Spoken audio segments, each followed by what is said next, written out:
Three, two, one.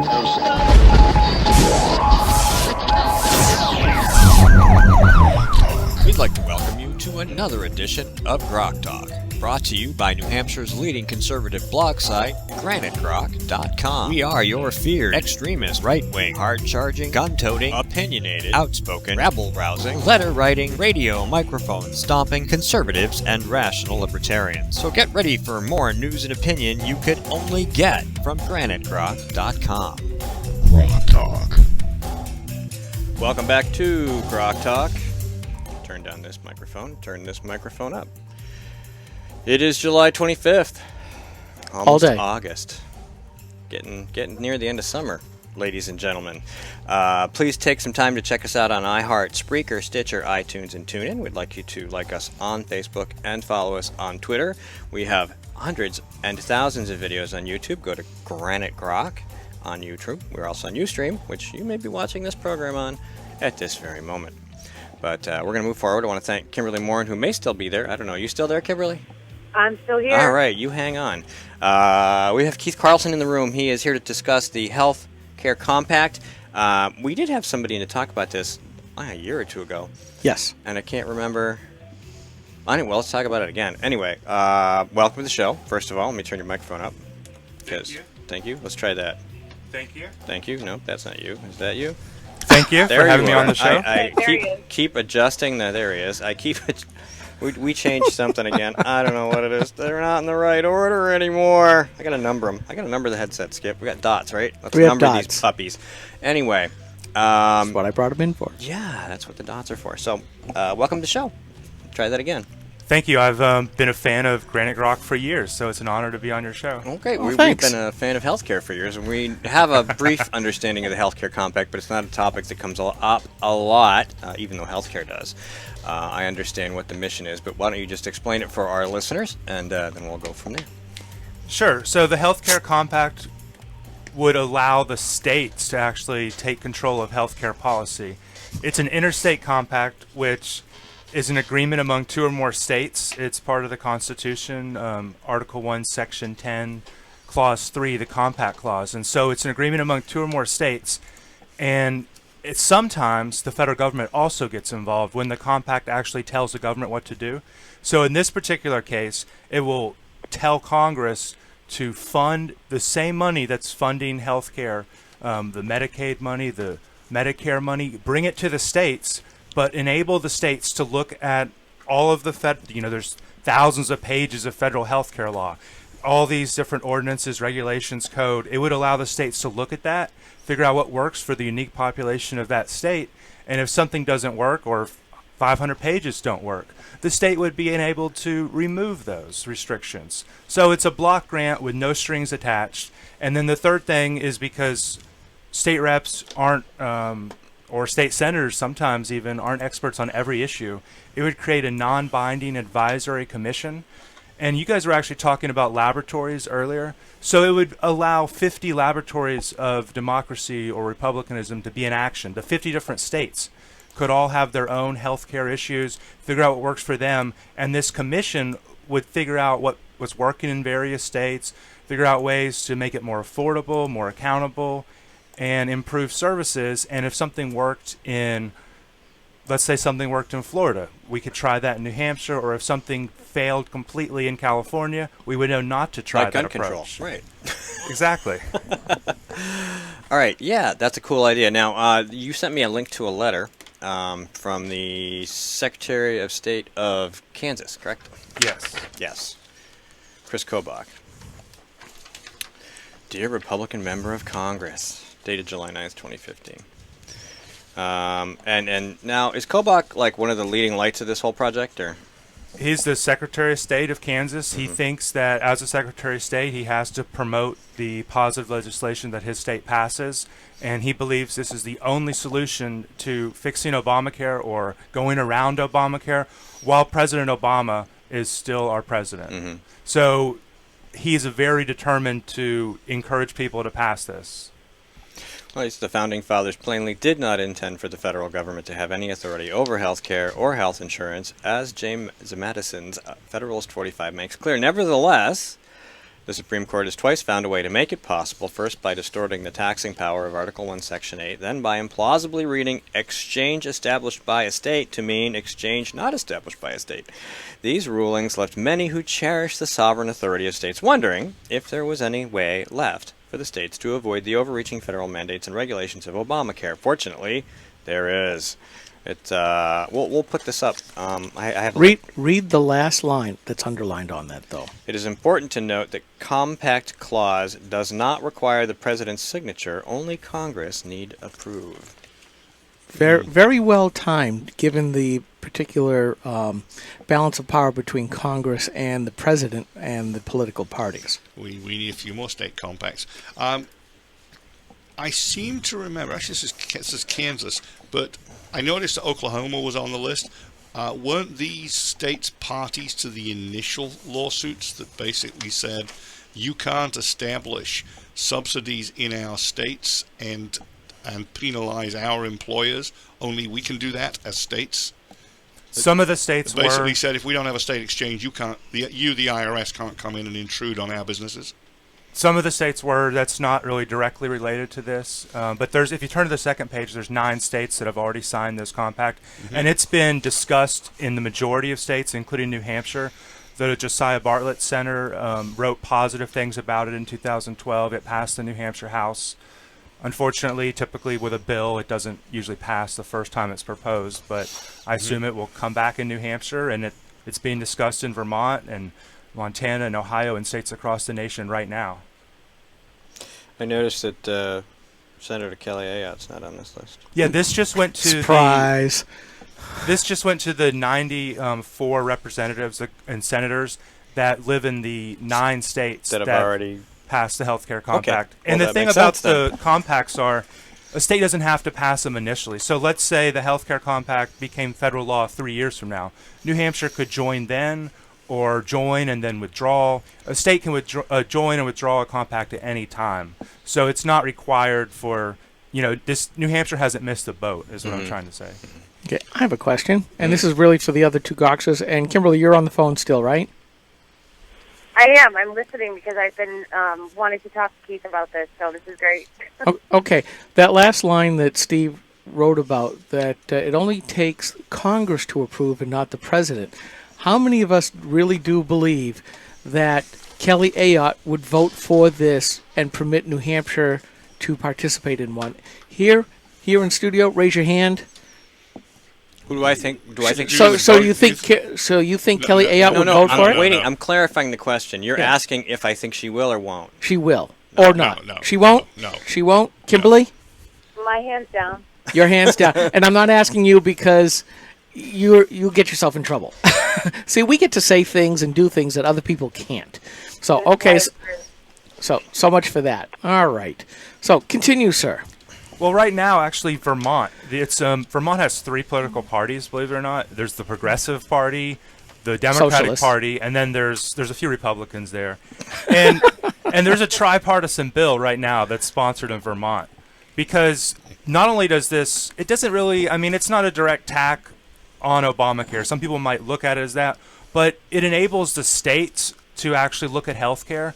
And so right now, under the current federal healthcare system, there's a couple commissions that are people that are appointed bureaucrats, and they control healthcare federal policy, which controls it for the entire nation. This would allow the states to control it, so the legislators of the states would be in charge. So in Vermont, every legislator, the governor's elected every 2 years. So actually local officials that people shop at, well, they don't have Market Basket in Vermont, but they have Shaw's and Price Chopper. So people that go to Price Chopper in Burlington, they would see their local state rep or state senator, and they could actually interact with them. And if the great thing about it is you can fire a state senator or a state representative at least. And in D.C., these bureaucrats, we didn't elect them. We don't appoint them. We can't fire them. It's all people in D.C. that can't even pronounce the name of our capital or our rivers or our mountains. So these people have never been in New Hampshire. Concord, New Hampshire. Yeah, but it kind of scares me that Vermont is going for this because they tried single payer. Yes.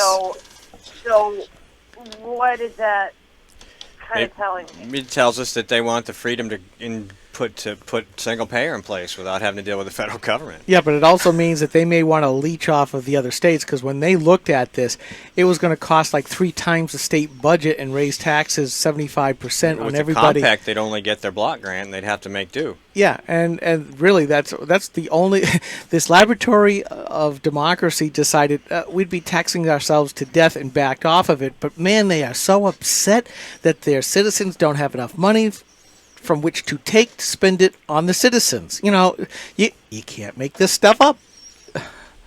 Keith. So the federal healthcare policy was messed up even before Obamacare because it was centralized. But with Obamacare, it created all these taxes, and some of them haven't even hit us. There's the, Cadillac tax that some people are talking about. The mayor of Manchester says they're going to have to increase property taxes by $6 million a year, just in Manchester. And so this is going to hit the entire nation. But again, you can actually opt out of any and all federal healthcare regulations. Calm down, Skip. Oh, this is what drives me crazy. So in other Why words- is it that government always has to get more because it's going to cost government more? Why don't they just take the razor to their own neck and say, enough, we can't do this. Sorry, employees, you can't have this Cadillac health plan or anything else that keeps costing so much money. Why aren't we when I was in government, my motto was the rate of government spending should never rise above that of the rate of income rise of ordinary citizens. Where are these numbskulls Republicans, because that's what Gatsis is, and he wants to be still mayor? Why don't they think of this thing? This would be an obvious winner. Because they're afraid of the union.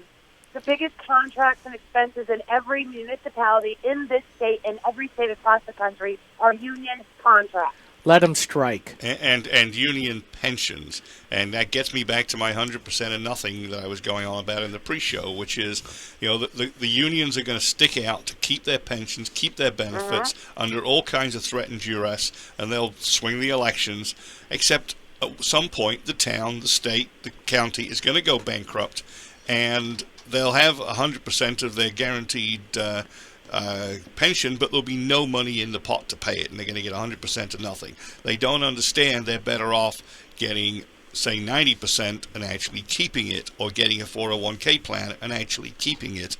They want the taxpayers to be on the hook until the taxpayers themselves go bankrupt. I mean, Keith. I want to ask Keith a question. Go ahead. Keith, if states are going to be controlling this, are they getting federal money, or, which is basically their own money, or are they doing this just internally in the state and figuring it out? The federal money they're currently given, with tens of thousands of pages of strings attached, they would be given without any of the strings. And also, it wouldn't be exactly the exact amount of money. It's based on 2010 figures, and then it's inflation is figured in, and then population. So it would be slightly less probably than they're getting now, because for example, the medical devices tax wouldn't be happening, and all these taxes wouldn't be happening that Obamacare creates.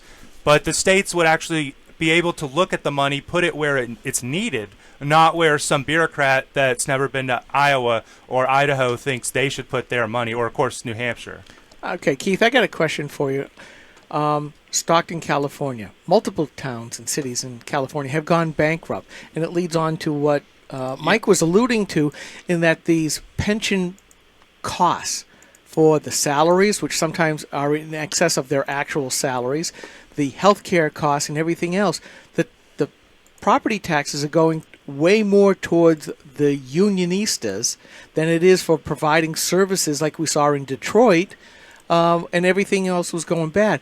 How could you do this and not have it seen as being a bailout for those types of towns that have willfully misspent all of their money following the blue social model for decades?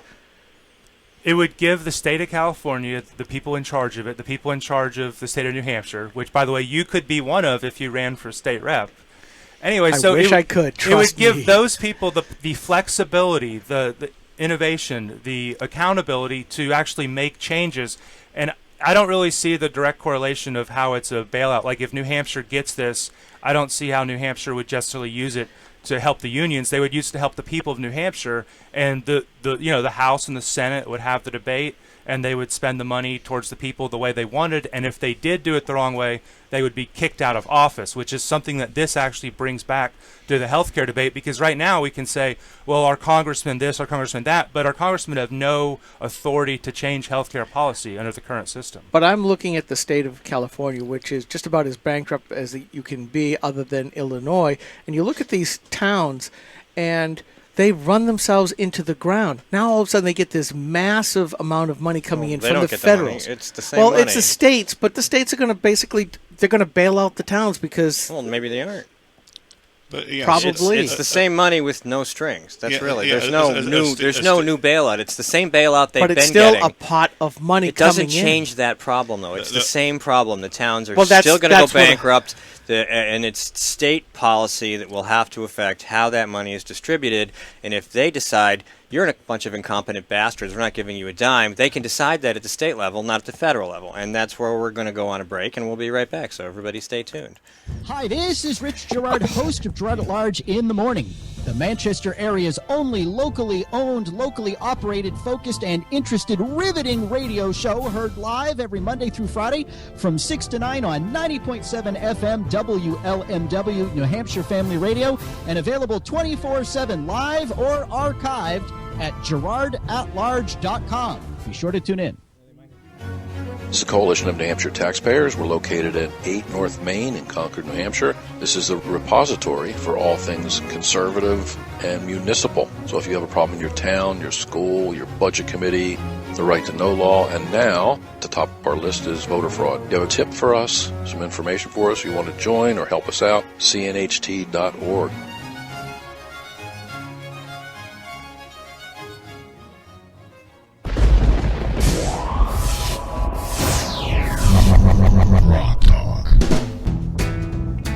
It's GrokTALK, and we're talking, and we're grokking. And Michelle Lavelle's joined us. I gotta find your microphone, Michelle. Is that you? Is that me? It sounds like you. It sounds a lot like you, actually. Oh, that's good. Yeah. Actually, Michelle, I need you to move closer to Keith. Hello. Be nice. We're friends. That way not- you'll be on camera. Michelle will No, be joining up us for the there. next segment. Yeah, she's joining us now, of course, but we'll be talking about some education bills. Okay, Mike. After that, we'll have Governor George Pataki here. If we can't ham it up, what are we here for? All right. We were talking about California, which, who cares? Let them drown on their own. We I'm were not. talking about California Dreaming last week, and that That's was a true. good discussion. It was. All right, so anyway, where were we going? Oh, you were going on about California. All I was, but I'll pass. Okay, so we're done Next with point, California. Mr. Oh, Oh, Kimberly. wait, Kimberly, go ahead. Wait, no, I have a. I'm waving to you guys, but you can't see me. Hi. Hi, you're waving. Um, I thought I one felt of a the- breeze. I wasn't sure where that was coming from. No, that was just me bloviating. One of the things with Medicaid expansion that I've looked into is, we have regular Medicaid, we have Medicaid expansion. What's going to happen, and what people don't realize who put it into place, is that eventually obviously the money runs out, but the real people who need help that are on Medicaid, right, the actual people who supposedly need our help, are going to get pushed to the back of the line, because New Hampshire is still going to get more money for the people on Obamacare's Medicaid expansion than they are for the people on regular Medicaid, the actual people who supposedly really need it. So, because as we all know, Obamacare's Medicaid expansion covered people who already previously had health insurance, but they just made it so now they're government dependent. So the people who actually could never afford health insurance, or maybe they're disabled, or they actually needed the help, are going to be pushed to the back of the bus, because the state isn't going to get as much funding for them as they will for the Obamacare Medicaid expansion people. A lot of existing programs were going to get screwed, and everybody knew that. I actually wrote an article for Watchdog that'll get published Monday on this topic regarding New Hampshire, not specifically what you said, but there's so many things wrong with this. I mean, and the Republicans in the Senate are still saying they will support an expansion past 2016, and I wrote about it this morning. New Hampshire is a donor state. I think we all agree that everybody says that. Ask anyone in the political class, they'll tell you New Hampshire pays more in federal taxes than it gets back. So they're running around saying, well, the federal government's paying 100%, and then after 2016, they're going to pay 95%. Of what? Of donor state money, which means all the other states are still going to get more of our money. They're just going to get more and more of our money. So this is the stupidest thing. It's not free, which you were writing about yesterday or the day before. Yep. When one of these people walks up to you and says, enjoy your free Medicaid expansion, isn't New Hampshire a donor state? Yeah. Isn't it? I mean, so if we're a donor state and this is federal money, that means we're getting even less back? Is that your argument? No, they want us to all consider that, the federal tax, this is money coming in from outside the state. And to Jeb Bradley's face, I said, what, are we not federal taxpayers, everybody in this room? So how can you sit there as an individual? I'm looking at this as an individual taxpayer. I've got my local taxes, and then on top of that, I've got my county taxes, then I got my state taxes, and then I've got the federal taxes. Stop lying. He got very unhappy with me. Oh, yeah. And I just don't understand why that this simple concept was so much of an affront to Jeb Bradley. Where's this free money coming from? Yeah. And what's one of the things that we've been hearing about for the last couple of cycles? We have to fix our roads and bridges. We have to fix our roads and bridges. We have to fix our roads and bridges.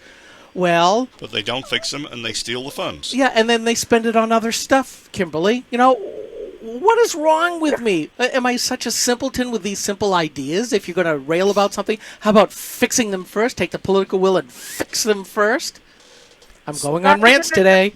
That's because they're too busy wasting money on other things and crony capitalism, and they're not paying attention to not being responsible like we are with our own budget. And you're right about the federal funds. That drives me insane when people say, oh, it's federal funds. Who do you think pays that, you morons? Who do you do? Exactly, Kimberly. And, it's all our money. And so the healthcare compact, we're just looking at one policy, healthcare. But if we can make 50 laboratories of democracy, if we can make healthcare more efficient and affordable, then we can save money in that one area, and that will put less pressure on the federal budget and then also the state budgets. And so I talk to state legislators all the time, and they're always telling me, we all know in New Hampshire right now, there's obviously a budget issue. But if they had another $50 million that showed up, because of efficiencies based on several years of progress through 50 states doing different things, that would be great for everybody. Yeah, and I mean, while California is paying for sexual reassignment surgery for inmates, New Hampshire's paving a road. Well, no, that's... They've been talk about this, Steve, about how if they would give they give block grants to states. I forget what it is for welfare or Medicaid. If they let the states make the decisions, it would be far more efficient. I think they do it for welfare now, and they should do it for Medicaid, but they don't.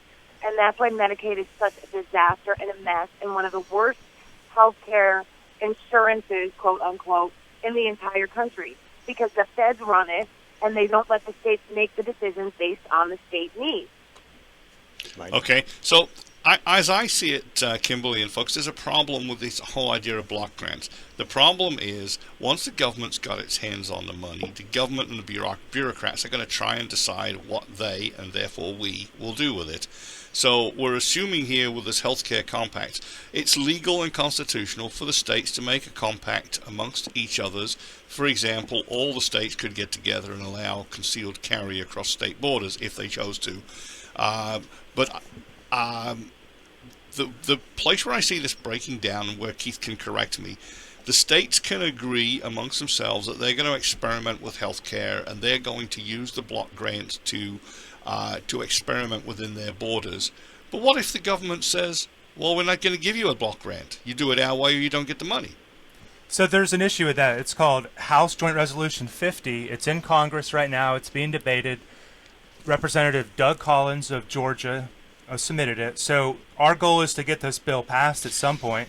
And even though the Kansas Secretary of State suggests accurately that the president doesn't have to pass this, we're actually trying to talk to all of the Republican presidential candidates about this, thinking that there's a good chance one of them will be the next president, just to make sure they're on the same page, they're not actually opposed to the idea. I know a couple of the candidates, like one's from South Carolina, one's from Texas, actually 2 from Texas, and those states have already passed this. So there's probably not going to be much opposition to them, but we're just trying to inform all of the candidates about it, let them know about the bill, let them know about the idea, how it is constitutional. I actually brought a constitution with me in case I ever see a presidential candidate. I always have a constitution on me. We're going to have one here in just a little while, too. Governor George Pataki, former governor of New York. We can ask him. Yeah, you leave a constitution. It might be startling. Might be. Hey, this is for you. I probably have one somewhere. I do. It's in one of these bags. I can give him both, U.S. and New Hampshire. have I bet to. you he'll love Article 10. You'd be surprised. Hey, that's interesting. How are you doing with that? So anyway, a couple minutes left. So I wanted to mention the website for the listeners, Please do. healthcarecompact.org. It's a great website. We're also on Twitter. You can Google that. But basically, HC Compact is on Twitter. But healthcarecompact.org is our website. I encourage everyone to go check it out. We have a blog. We're constantly posting stuff, a Facebook page.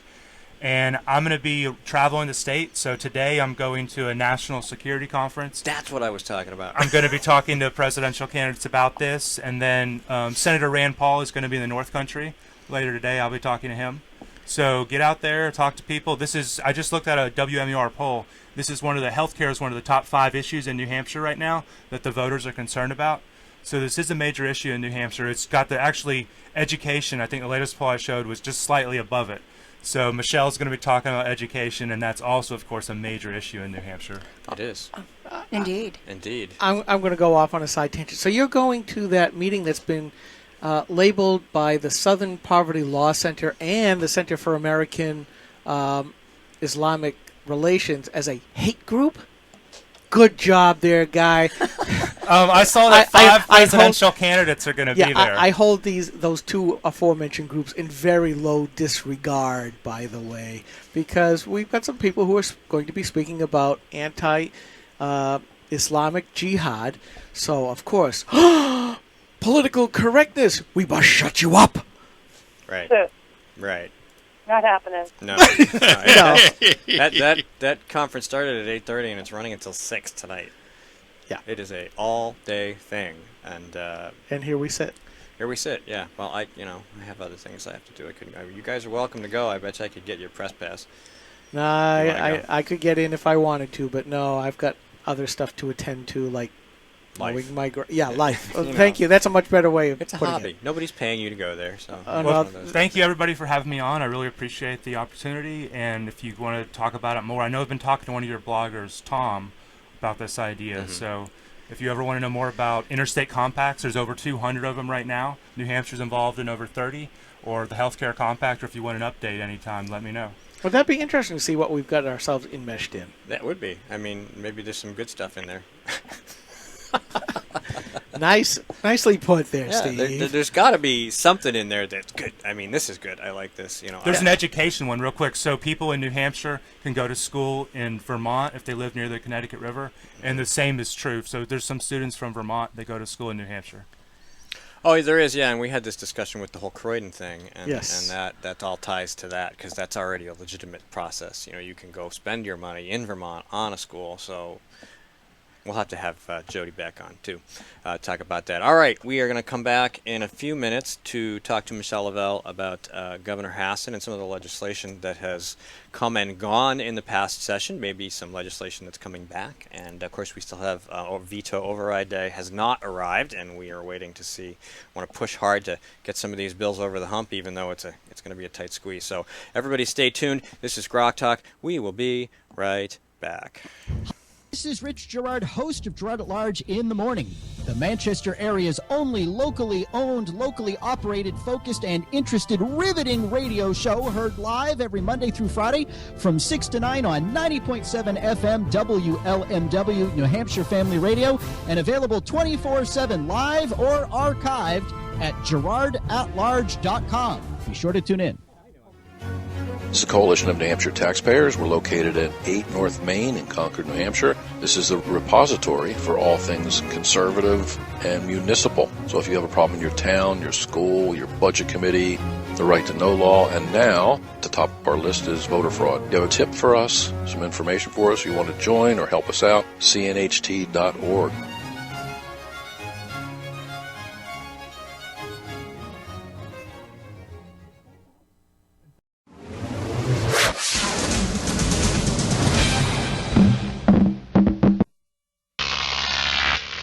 GrokTV.